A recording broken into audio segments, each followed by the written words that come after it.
I grew up in Columbus, Ohio, in a modest beige house on Alderwood Drive. It was the kind of neighborhood where every lawn looked the same and every family pretended everything was perfect even when it wasn't. My parents, Linda and Robert, always said that family loyalty mattered more than anything. They repeated it so often that it almost felt like a rule carved into the walls of our home. I carried that lesson with me into adulthood, even when it hurt me, even when it demanded more from me than I had to give. When I turned 28, my mother became sick for several months. The medical bills piled up faster than any of us expected.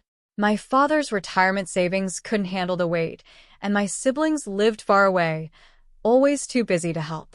I stepped in because that was what I had been raised to do. I didn't complain when I paid thousands of dollars in hospital fees. I didn't hesitate when my father needed help with mortgage payments. Little by little, year after year, my life became tied to their needs more than my own. By 34, I realized I had spent more than a decade supporting them. It wasn't something I took pride in. It was simply what I believed a daughter should do. But I also believed that one day, they would recognize my loyalty and appreciate the sacrifices I had made. That hope was the only thing that kept me going. The idea of building a new house came from them, not me. They said it during a quiet Sunday dinner, when the air felt light, and everyone seemed happy for once. My mother mentioned that a bigger home would give us space to grow. My father talked about having grandchildren in the future and celebrating Thanksgiving together, without bumping elbows in the old kitchen. They painted a beautiful picture, one filled with warmth, peace, and memories waiting to happen. I believed every word. They found a beautiful plot of land in Westerville, just north of Columbus. The moment I saw it, I felt something inside me soften. The lake behind the property looked like glass at sunset. The trees wrapped the space in silence, and the open air felt like a promise of a better life. The land and design plan cost nearly $1.48 million, an amount that made my stomach twist, but my parents insisted it was an investment for our future as a family. I had recently received a large inheritance from my grandmother in Europe, and without thinking twice, I used it to make the down payment. Construction started in early spring, when the ground was still cold, and the workers' boots left heavy prints in the dirt. Every morning, I drove to the site before going to work. I watched them pour the foundation, raise the beams, and shape the walls of a home I thought we would all share. I paid the entire $320,000 construction cost myself. It emptied my savings account, but I didn't care. I felt proud. I felt responsible. I felt like I was finally building something that would bring us closer instead of pulling us apart. The kitchen was designed with white marble countertops, large enough for my mother to bake her holiday pies and for my father to sit and drink coffee in the mornings. The living room had tall ceilings with wooden beams that reminded me of the European homes I had always admired in magazines. The master bedroom faced the lake, catching soft morning light that made the room glow. I chose the colors, the textures, and the details with care, imagining my parents smiling and telling me how grateful they were. But something began to shift halfway through construction. My mother started referring to the property as their house, instead of our house. At first, I laughed it off, thinking she was simply excited. But then she began making decisions without me. She told the contractor to change the tile design. She replaced the light fixtures I had chosen with ones she liked more. My father acted the same way, giving instructions to workers as if he were the one paying them. They even picked the color of the upstairs rooms without asking me. Each time I pointed out that I was paying for everything, they waved me off with a smile and told me I was overthinking it. But deep inside, something felt wrong.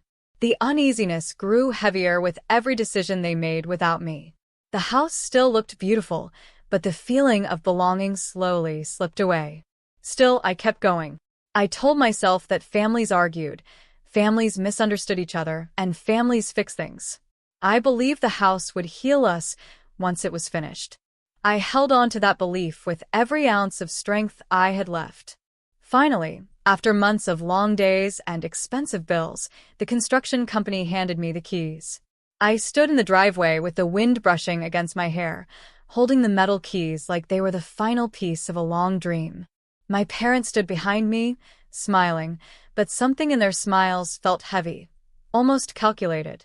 I pushed the thought aside because I wanted to enjoy the moment.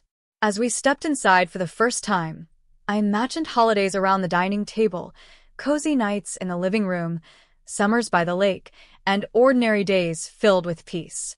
I imagined a home full of love and understanding. I didn't realize that betrayal was already waiting for me inside those walls. I didn't know that the people I trusted most would soon try to take everything from me. But something inside me sensed that change was coming. I just didn't know how fast or how cruel it would be. The house I built with hope was about to become the place where my hope broke. The morning we were supposed to move into the new house felt strangely quiet. There was no excitement, no rushing around, no sound of boxes being shuffled or furniture being wrapped. Instead, the air felt tight, like something heavy was settling over the walls. I tried to ignore the strange feeling because I wanted this day to be hopeful. I wanted to believe the stress of the past few months would finally be worth it. My parents asked me to meet them in the kitchen. When I walked in, they were already standing together near the marble island, looking like they had rehearsed whatever they were about to say. My mother had her hands folded in front of her, and my father was leaning against the counter with his arms crossed. Their eyes held a cold determination that made my stomach tense. My mother spoke first. Her voice was too calm, too smooth. "Honey, you need to find a new place for yourself. This house is ours." For a moment, I couldn't even breathe. I stared at her, waiting for a sign that she was joking. But her face stayed hard and still. My father didn't blink. They looked at me with the same flat expression people use when returning something they never wanted to have. I tried to laugh it off at first, thinking it had to be some cruel attempt at humor. But my father's voice cut through the room before I could say anything. "You did your part. You helped us. Now we'll take it from here. You can start packing whenever you want." His tone made it clear they had planned this. It wasn't sudden. It wasn't as a misunderstanding. They had waited until the house was finished, until the last bill was paid, until every detail was complete. Then they pushed me out like leftover furniture. My heart dropped into a deep, cold place. I thought about the nights I stayed up working extra hours to cover construction costs. I thought about the $320,000 I had poured into the build. I thought about the $1.48 million land and design plan I had paid for. Every piece of this house was tied to a sacrifice I had made.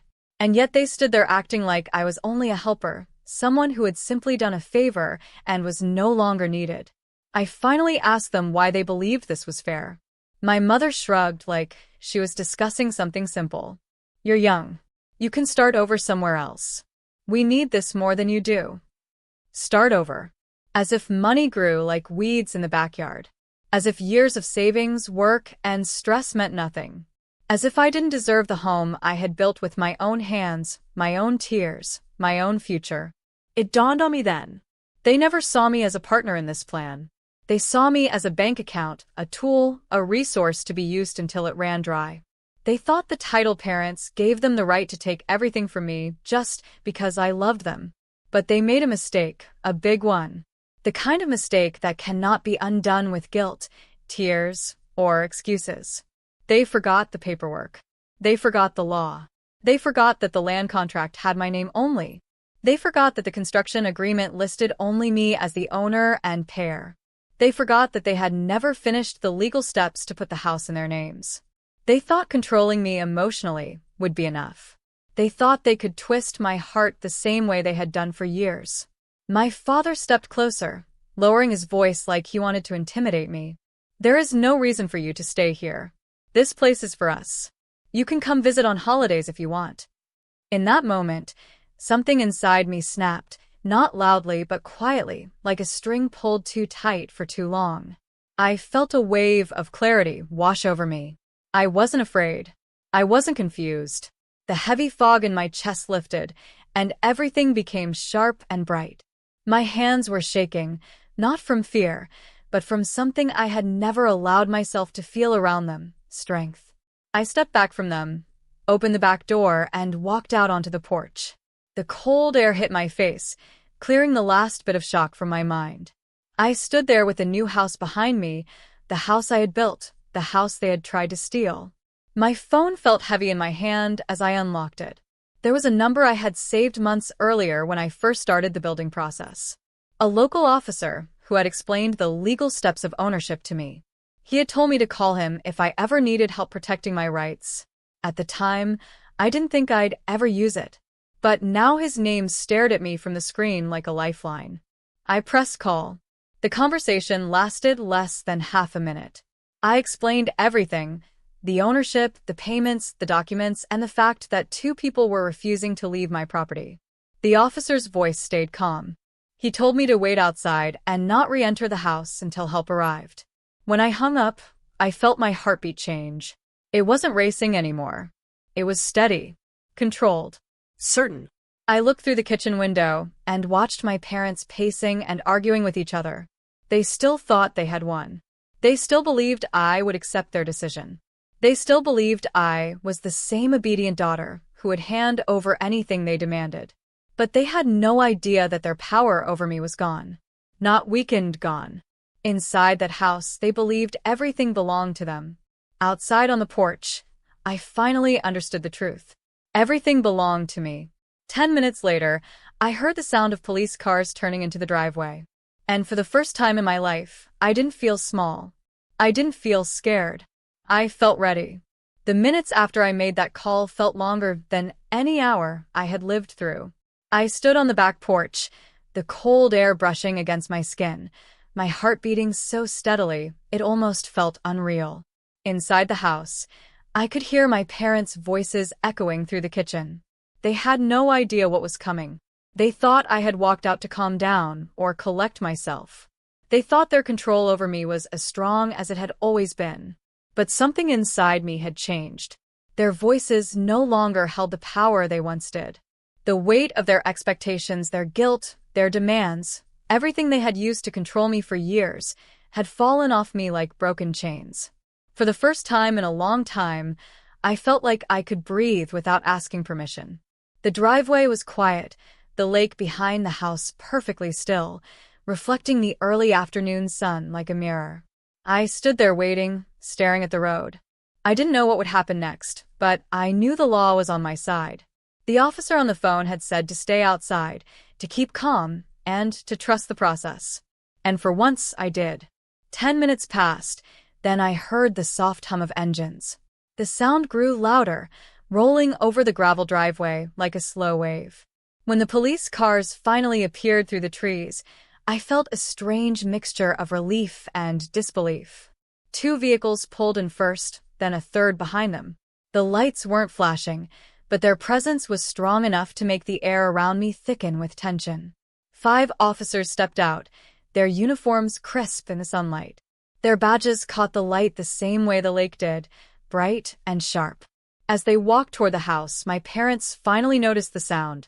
Through the kitchen window, I saw my mother freeze. My father appeared behind her, his expression tightening as confusion took over. They rushed out onto the porch as the officers approached. My father raised his voice immediately, trying to sound in control. "What is going on here? Why are you at our house?" The tall woman leading the group didn't flinch. She introduced herself calmly and explained that they were responding to a call from the legal property owner. Her voice was firm but respectful, and she never once broke eye contact with my parents. I stepped forward so there would be no misunderstanding.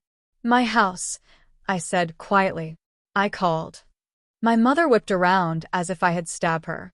Her eyes widened in shock, and her mouth opened in disbelief. "Your house? What nonsense is this?" she shouted. "You built this for us.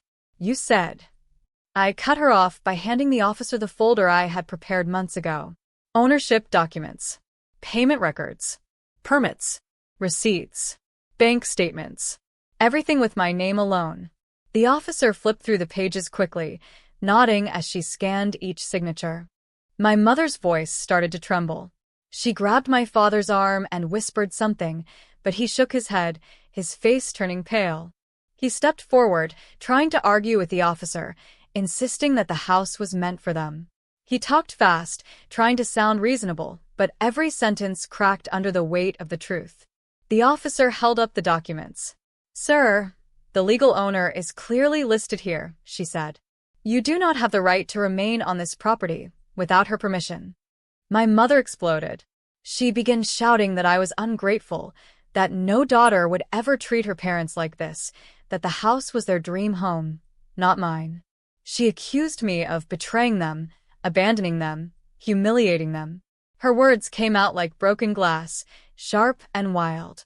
But not one of those words touched me. I stood still, watching her unravel, watching the years of manipulation and entitlement pour out of her in one long, desperate wave. The officers, however, remained calm. They repeated what the law required. They asked my parents to gather their belongings. They reminded them that refusal would lead to removal by force, which none of us wanted. My father's voice started to crack as he argued. My mother's hands shook as she tried to insist the officers were wrong. But the law didn't move. It didn't bend. It didn't care about guilt, or manipulation, or family roles. It cared only about the truth written on paper. And every piece of paper said the same thing. The house was mine. Within minutes, the officers escorted my parents inside and told them to begin packing. The house that had felt so warm only hours before now felt tense and heavy as boxes were dragged across wooden floors. My parents argued the whole time, blaming me, blaming each other, blaming the officers, blaming the world. Neighbors peeked out from windows, some stepping onto their porches to watch. A few whispered to each other. Some stared in shock. Others pretended not to look, but couldn't resist glancing again. I stood on the driveway, arms crossed, heart steady. I had imagined this moment 100 ways, but I never thought it would feel like this. Neither triumph nor heartbreak, but something quieter. Something like truth settling into its rightful place. Clothes were thrown into bins. Glassware wrapped in towels. My father tried to take a painting I had purchased, but the officer stopped him and reminded him that it belonged to the homeowner. My mother screamed again, calling me cold and selfish, but her voice held more panic than anger. In less than an hour, they were standing outside with their belongings piled beside them. The officers made sure nothing inside the house was touched without my consent. Then they stepped back, nodded to me, and said the property was secure. The silence that followed didn't feel peaceful or painful. It felt honest. For the first time in my life, I stood in front of something I had built on my own, completely my own, and no one could take it away from me. I looked at the house, the lake glimmering behind it, the trees swaying softly in the breeze, and I understood something I had never understood before. This was the moment I stopped being the daughter who carried everyone. This was the moment I became the woman who carried herself. When the last police car rolled down the driveway and disappeared behind the line of tall oak trees, the silence that followed felt almost unreal. It wrapped around the house like a soft blanket, protecting everything inside. For the first time since the construction began, I felt the weight lift from my chest. The air inside the house felt different, lighter, as if the walls themselves had been waiting for the moment my parents finally left. I walked through the kitchen slowly, taking my time as if I were stepping into my own life for the first time. My hands moved along the marble counters, cool and smooth under my fingers. I remembered choosing that exact slab, running my hand over it in the store while imagining my mother baking pies on it. Now the counter felt like it belonged only to me, and the thought brought me a strange mixture of sadness and relief. The living room felt wider than before, almost like the house had expanded after releasing the tension that once filled it. The wooden beams across the ceiling reminded me of the European houses I had admired in magazines when I was younger. Back then, I told myself that I would someday live in a home that felt peaceful. I never imagined the road to that peace would look like this, but standing in the quiet room, I realized that the long, painful journey had finally brought me somewhere safe. Later that night, my phone buzzed over and over until the battery nearly died. My parents sent long messages filled with anger, guilt, blame, and accusations. My father said I had humiliated them in front of the neighbors.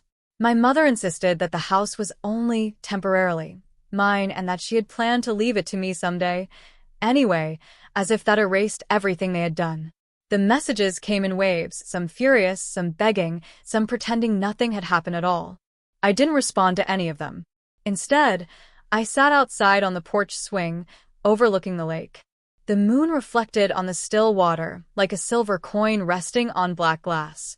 The night air was cool, brushing against my face with a softness I hadn't felt in years. As the moon rose higher, I felt something inside me settle, a deep, quiet certainty that I had done the right thing. After decades of carrying everyone else's weight, I had finally set myself free. The next morning, I called a lawyer to make every legal boundary stronger. I wanted everything in writing, sealed, and protected. I wanted no room for manipulation or loopholes. The lawyer reviewed my documents and praised me for keeping such clear records. That alone told me how close I had been to losing everything if the paperwork hadn't been perfect. The thought sent a chill down my spine, reminding me that trust without boundaries is nothing more than a gamble. Over the next few days, I changed all the locks, installed cameras across the property, and placed the original ownership documents in a fireproof safe. Each step felt like reclaiming a piece of myself that I had lost over the years of putting everyone else first. Every time a worker drilled in a new camera, every time I tightened a screw on a fresh lock, I felt my confidence grow stronger. Weeks passed, and the house slowly transformed into a home. I painted the upstairs bedrooms in soft colors that made me feel calm, light blue, pale beige, warm white. I bought furniture that matched my taste instead of theirs. I decorated each room with simple pieces I had always wanted but never allowed myself to buy because I spent so many years prioritizing what my parents wanted. When the house was finally ready, I invited my closest friends for a small housewarming party. They walked in wide-eyed, admiring the open spaces, the lake view, and the warmth that filled every corner. They hugged me tightly, telling me how proud they were, how strong I had become, and how much I deserved happiness after everything I had carried for so long. Their words felt like sunlight settling on my shoulders. We laughed, we cooked together, and we filled the quiet house with warmth that came from love, not obligation. After the party, I sat alone in the living room, looking around in awe. This house was not built as a gift to anyone. It was not a debt I owed.